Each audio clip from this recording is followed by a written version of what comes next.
La haute couture est une spécificité française. Ça n'existe qu'à Paris. La haute couture, ce sont des vêtements fabriqués sur mesure, contrairement au prêt-à-porter avec des vêtements fabriqués en série, des vêtements prêts à être portés.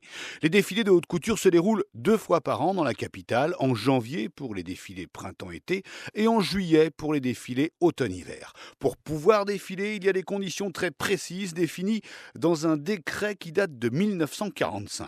Pour être une maison de haute couture, il faut donc faire du sur-mesure, réalisé à la main, avec un minimum de 20 employés dans les ateliers de la marque. Il faut créer au moins 25 modèles par saison et pouvoir assurer 2 défilés par an. Pour entrer dans ce club très fermé, il faut être parrainé et une commission couture s'est réunie chaque année au ministère de l'Industrie pour trancher. Tout cela est très strict. Résultat, les membres permanents oscillent entre 10 et 15. Vous avez les incontournables, Dior, Chanel, Gaultier ou encore Margiela. Après, pour ouvrir un peu la haute couture, le ministère de l'Industrie a accepté dans les défilés ce qu'on appelle des membres correspondants venus de l'étranger, Versace, Armani, Valentino ou encore Victor et Rolf. Et puis, il y a aussi chaque année des membres invités, mais qui n'ont pas le droit d'être estampillés haute couture.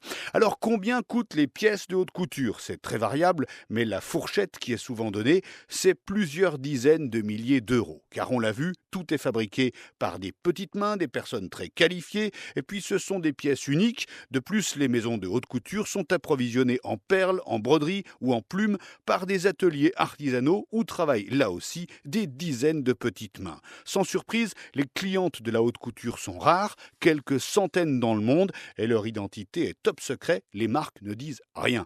Cette activité n'est pas rentable si on se fie aux robes qui coûtent très cher à fabriquer. Mais en fait, les défilés de haute couture ont un tel retentissement dans la presse et dans les médias en général qu'ils correspondent à des milliers de pages de pubs gratuites dans les magazines. La notoriété et le lustre de ces maisons de haute couture permettent de vendre leur gamme de prêt-à-porter, beaucoup plus rentable, à une clientèle plus large, sans compter les accessoires, chaussures, maroquinerie et surtout les parfums.